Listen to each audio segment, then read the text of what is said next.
Problems in life is inevitable part of the life of this dunya, whether you are a Muslim or non-Muslim. Really? Everyone has problems?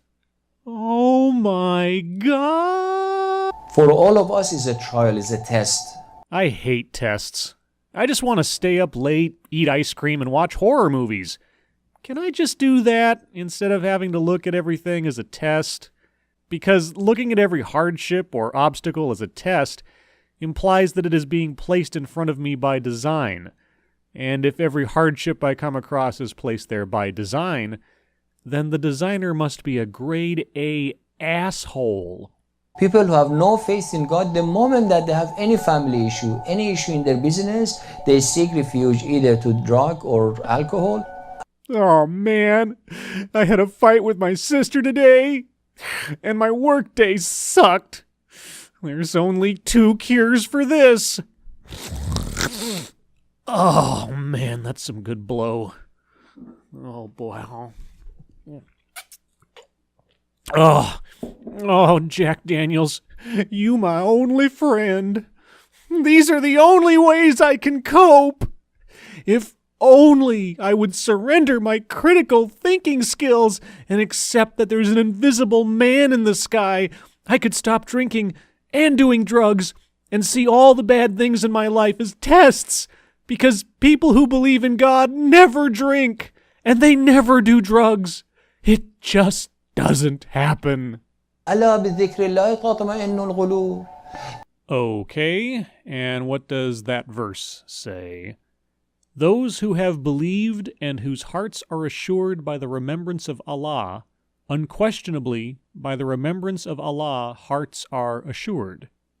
So, basically, if you keep Allah in mind, then your heart is comforted, I guess, assured, without doubt. Okay, sounds reasonable. If you really have God in your heart, then your heart is at rest no matter what. No matter what? Okay, so if I see an angry Muslim or a Muslim in distress, then they do not have God in their heart? Huh. Okay, I'll keep that in mind.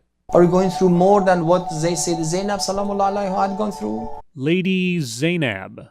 Okay, who is that? Muhammad, the Islamic prophet, was her maternal grandfather, and thus she is a member of the Al-Bayt, the household of Muhammad, and is therefore often revered not only for her admirable characteristics and actions, but also for her membership in and continuation of the biological line of Muhammad. Okay, so why is she seen as a figure of suffering? As she had to suffer different and innumerable misfortunes all over her lifetime, Lady Zainab was called al-Masaib, Mother of Misfortunes. Yeah. Well, that's a name I wouldn't want to be known by, so let's see.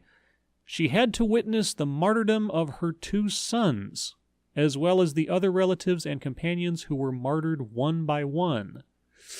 Eesh. She saw the head of Imam Hussein cut off and then being raised on spearheads. Yeah, okay, she had to suffer quite a bit, looks like. And strangely enough, it looks like the people that caused those horrible things to happen to her were other Muslims. Imagine that. Or what Imam Hussein had gone through? Okay, Imam Hussein. Who was that? Was the grandson of Muhammad and the son of Ali ibn Abi Talib. Oh, I remember who that is. He was the guy who the Shia thought should become the leader of the Muslims after Muhammad died. But Abu Bakr became the leader instead.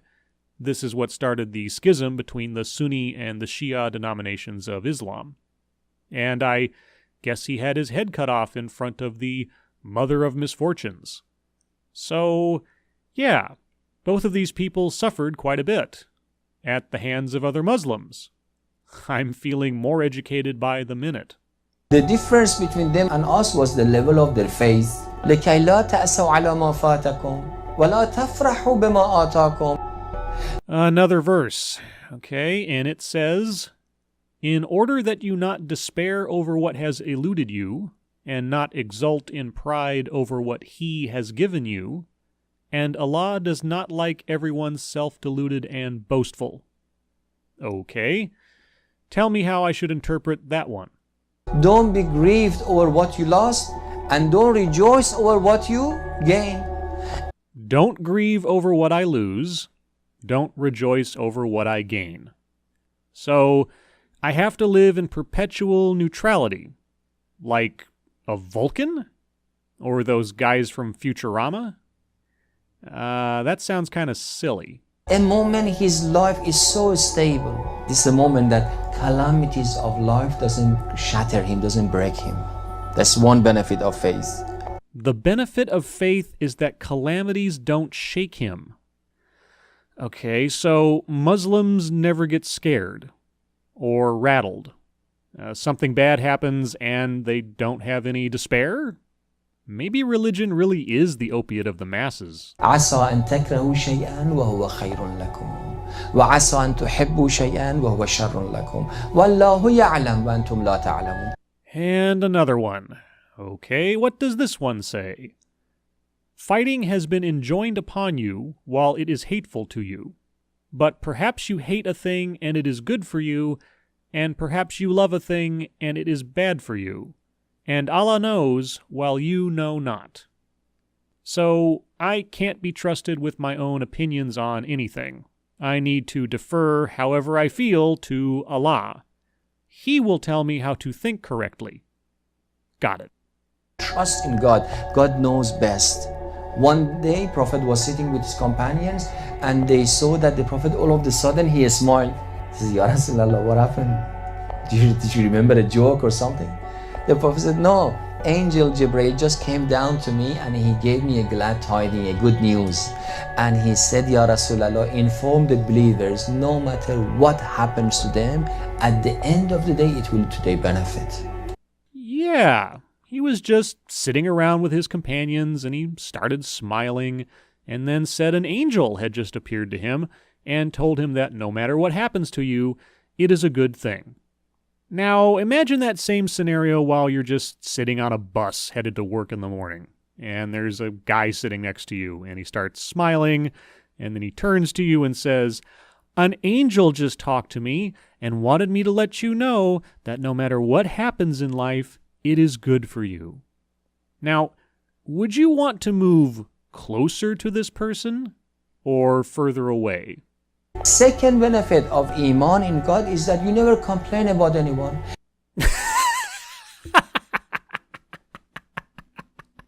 If you really and truly believe that God has the control over everything, you never get upset and complain about anyone. Jesus Christ. Rather, if something happens to me harmful, before I blame anyone else, I blame myself. I must have done something that God disgraced me. Holy crap. So something bad has happened to me, and it must be my fault. Allah has disgraced me. That's just sick. You're meant to internalize everything negative that occurs and take it as your God being unhappy with you. Likely for not being faithful enough. But I thought that no matter what happens, it will be to my benefit. So, being disgraced by Allah is a good thing? I mean, I cannot grieve for my losses, and I cannot rejoice over what I gain. I cannot do these things and be a good Muslim at the same time. So, I cannot feel one way or another about anything. But if something bad happens, and I remain completely calm, it's Allah disgracing me, but I shouldn't worry because it's all for my own good. Wow. I feel so much more at peace now.